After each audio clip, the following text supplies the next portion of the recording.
La ideología de género es un conjunto de ideas anticientíficas que con propósitos políticos busca paulatinamente desarraigar la sexualidad humana, el complejo fenómeno y la compleja realidad de la sexualidad humana, de su base natural, para dejar toda la explicación al monopolio de la cultura. Hay un propósito político que está enmascarado atrás de todo esto.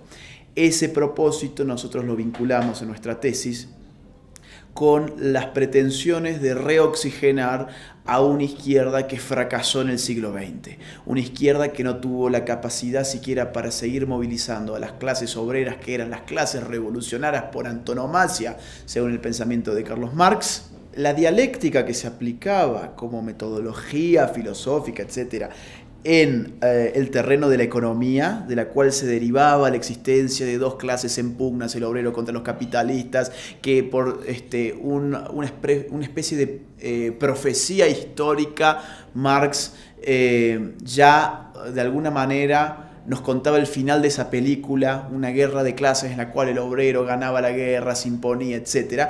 Ese es el relato que cae. Y cae por la realidad histórica, económica, social y política que vivió el mundo en el siglo XX. La lucha de clases ya no sigue la línea que había trazado Marx. ¿Por qué razón? Porque el pensamiento de Marx dependía en gran medida de una ley. ¿Qué era esa ley? Que el obrero cada vez iba a vivir peor, pero ocurría ahora que cada vez vivía mejor. Sus posibilidades de ascenso en el mundo capitalista eran cada vez mayores. Entonces, ¿cómo ofrecerle socialismo a esos obreros?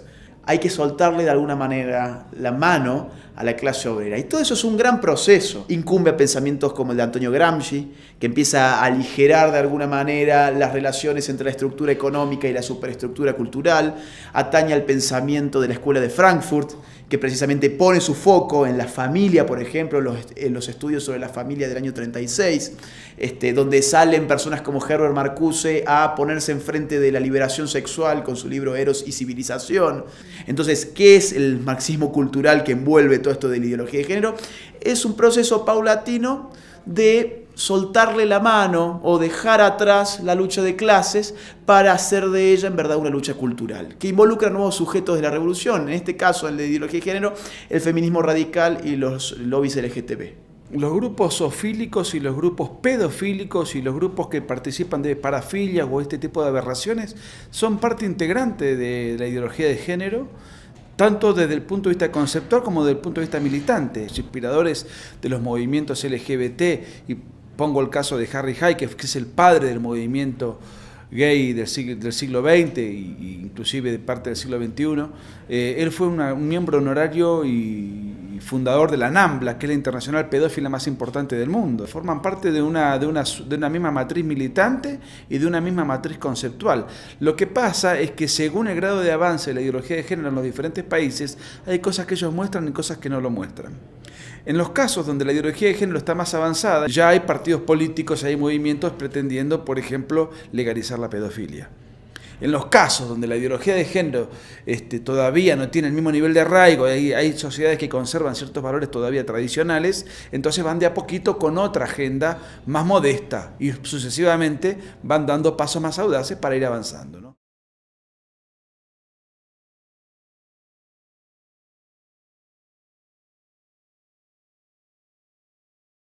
Si ahora se trata de una revolución cultural, entonces el enemigo natural de esa revolución ya no es más ni el Estado ni las Fuerzas Armadas que custodian ese Estado. El Estado ahora se tiene que cooptar, porque no hay ideología de género sin estatismo, incluso inyectándole todo un marco adoctrinante para influir sobre las nuevas generaciones, etc. Y las balas ya no son municiones de plomo en una guerra cultural, son ideas. Esto de agitar el conflicto es lo que ha mantenido siempre con vida a las izquierdas. Lo que distancia a la vieja izquierda es que ese conflicto era de clases, y lo que caracteriza a la nueva izquierda es que ese conflicto es de tipo cultural, que en este caso, en el caso de la ideología de género, atañe al género precisamente. En un estado verdaderamente tolerante, yo tengo la libertad de decir lo que se me plazca, tengo la libertad de expresarme como me plazca, y en todo caso vos tendrás la libertad de responder mi opinión. Si te molesta, si te ofende, si es contraria a la tuya, tendrás tu derecho a responder con toda con toda libertad. Sin embargo, la ideología de género no es una ideología tolerante, porque en realidad la tolerancia ya está contemplada en la legislación. La ideología de género es una ideología intolerante, y la intolerancia se manifiesta a través de dos formas. Primero, está en agenda legislar conforme homofobia, crímenes de odio, discriminación, criminalizar toda manifestación de pensamiento disidente. Todo aquel que disiente con la agenda de la ideología de género es, como decimos en Argentina, escrachado, estigmatizado, satanizado, demonizado, marginado y, lo que es peor, criminalizado. La nueva izquierda lo que plantea es igualarnos en términos culturales. En el caso del género, bueno, vos como mujer y yo como hombre somos exactamente lo mismo. Eso es ideología pura. No somos biológicamente lo mismo, no somos psicológicamente lo mismo, no somos siquiera neurológicamente lo mismo.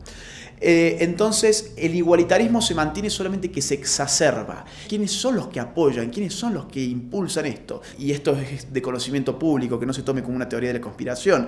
La Fundación Rockefeller, la Fundación Ford, la Fundación Bill y Melinda Gates, Open Society de George Soros, es decir, financian todo esto. Atrás puntualmente están, ideológicamente hablando, las izquierdas, financieramente hablando, ciertas fundaciones que responden a magnates de público conocimiento, y apoyados también en el plano de la política por organizaciones políticas internacionales como la ONU, como la UNESCO, UNICEF, la OMS. La homofobia no existe, es un invento político de carácter peyorativo para desacreditar toda manifestación de pensamiento disidente que se le opone. No existe en ningún manual de psiquiatría la fobia al homosexual.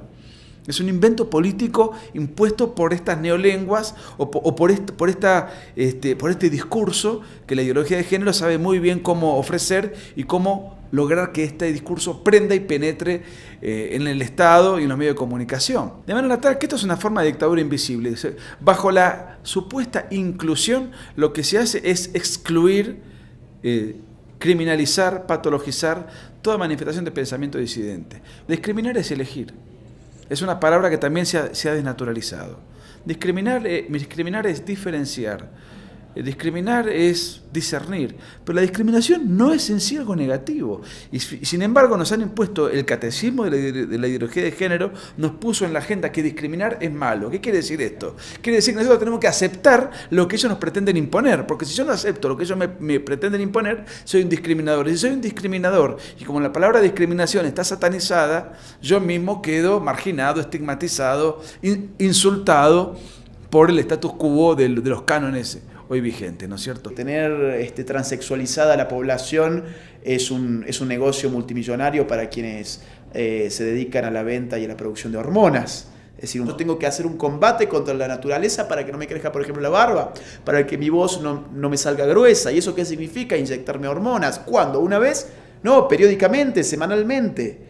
Entonces es una lucha que está perdida de antemano contra la naturaleza, pero de las cuales ciertas industrias sacan mucho rédito económico. Lo que yo tiendo a pensar es que acá ha habido una colonización de donde el pensamiento humano se fabrica, se genera, se produce y se difunde, que son las universidades, y que desde las universidades ese poder intelectual se ha diseminado en otros centros de poder. Además, a ese tipo de uniones se le trata de dar un rango moral, institucional, de legitimidad y de legalidad exactamente igual al matrimonio de verdad. También estoy tratando de reventar a la familia si estoy promoviendo, por ejemplo, uniones incestuosas. El incesto forma parte de la agenda de la ideología de género, incluso en muchos países. De la misma manera estoy tratando de reventar a la familia y corrompiéndola al promover el aborto, es decir, el homicidio de la madre respecto de su hijo que aún no nació. Es constante cómo por todos los medios se busca a la familia como institución fundante, como célula básica del tejido social y como institución que además es custodia y guardián de una tradición de valores. Y por eso la revolución, no hay peor enemigo para la revolución cultural que la tradición cultural de una comunidad. Para reventar la tradición tengo que reventar las instituciones que fomentan esa tradición. Y la institución por antonomasia es la familia. En la ideología de género pone todo su arsenal para destruir a la familia. Como la ideología de género intenta penetrar en el Estado para ser impuesta desde el Estado, Pero al mismo tiempo, un chico que es adoctrinado desde el Estado, en una oficina de pensamiento, en los colegios, en los establecimientos públicos, en donde los ministerios de educación imponen una agenda, una currícula y todo un contenido, si ese chico luego va a su casa y no tiene en su casa el antídoto al veneno ideológico que le fue impuesto desde el aparato estatal educativo, si la familia la tiene destruida, desarmada, es una familia disfuncional, ese chico no tiene en qué lugar contrastar lo que le ha sido impuesto desde el Estado. Y si no lo puede contrastar, ese chico va creciendo con la nueva mentalidad que pretende la revolución cultural. Dentro de la revolución cultural y dentro de la agenda de género, la distorsión idiomática, la distorsión lingüística, la alteración de estadísticas y la alteración de significantes está a la orden del día. En el aborto es falso que lo que se busca es que la mujer tenga derecho a disponer sobre su cuerpo, porque no es el cuerpo de la mujer. No es el cuerpo de la mujer, es el cuerpo de un tercero, que no se puede defender y que además es su hijo. Y es el cuerpo de un tercero, y esto no es un dato religioso, es un dato científico. Desde el momento de la concepción hay vida nueva, única e irrepetible, con una estructura genética distinta de la madre. ¿La madre puede usar su cuerpo? Sí. Puede operarse los pechos, puede ponerse un tatuaje, puede ponerse un arito, puede teñirse el pelo. Eso es disponer del cuerpo. Disponer del cuerpo de un tercero ya es un avasallamiento a los derechos individuales de un tercero. Encima disponer del cuerpo para matarlo, no para cambiarlo al bebé.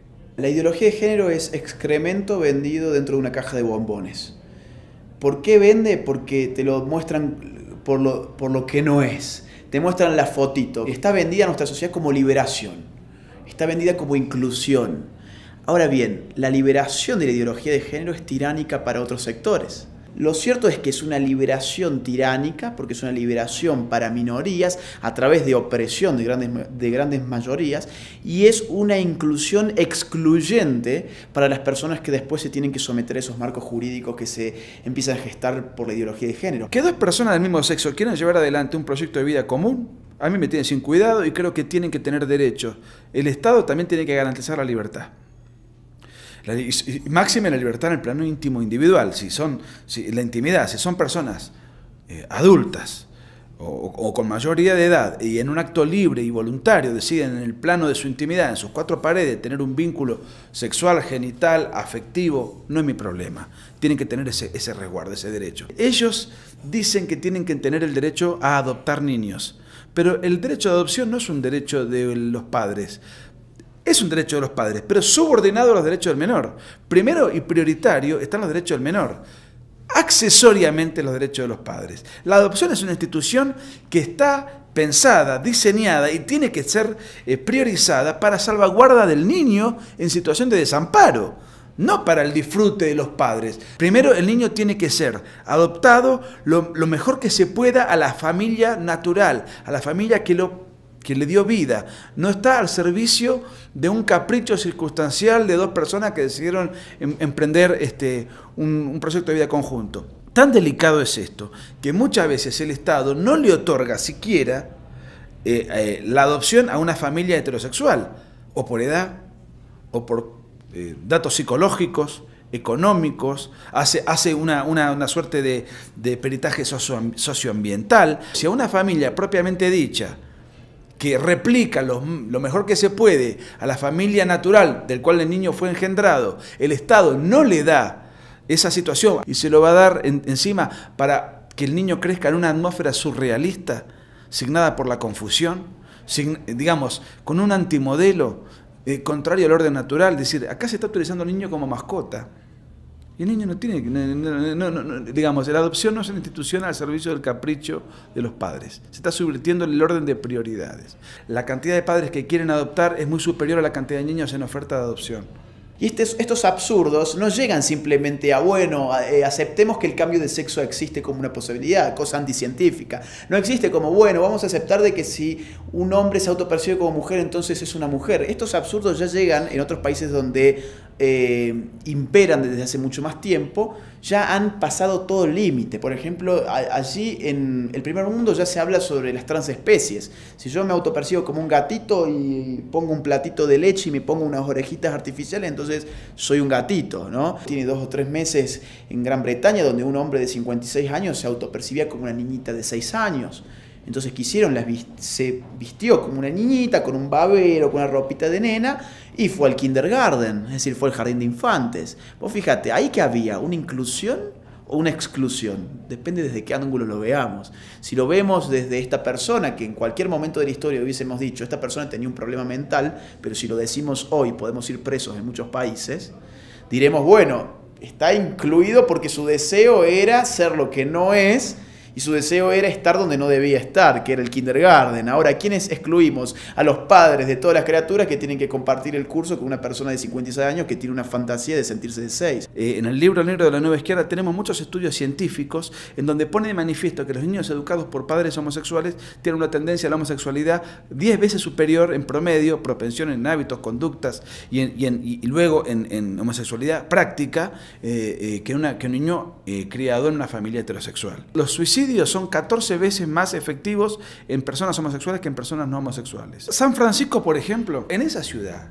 con un supuesto encanto liberador, es la ciudad de mayor cantidad de suicidios en el mundo occidental. No es simplemente una simple orientación sexual, una simple tendencia erótica, un fetiche. No. La homosexualidad es algo mucho más complicado. Lamentablemente la población homosexual vive 25 años promedio menos que la población heterosexual. Un transexual o un travesti, como se decía hace pocos años, por ejemplo, vive promedio 35 a 36 años máximo. Una persona tiene derecho a ser homosexual, tiene todo el derecho. Tiene derecho a vivir su intimidad homosexual, tiene todo el derecho. Pero guarda, yo también tengo el derecho a señalar todas estas estadísticas. Es algo autodestructivo. Lo dicen las estadísticas de los ministerios de salud del mundo occidental y de los más prestigiosos ministerios de salud. Eso está todo citado en el libro. Inclusive son estadísticas de la ONU. Nosotros somos partidarios de que cada uno haga en la vida lo que quiera. Lo que uno no puede es evitar las consecuencias de hacer lo que quiera. ¿Y no podemos nosotros acaso señalar eso en el libro? Nos patologizan el pensamiento. Y si nos patologizan el pensamiento, ¿quiénes nos patologizan el pensamiento? Los sectores que se sienten afectados por nuestra opinión. ¿Pero cómo? ¿No son esos los sectores de la diversidad y la tolerancia?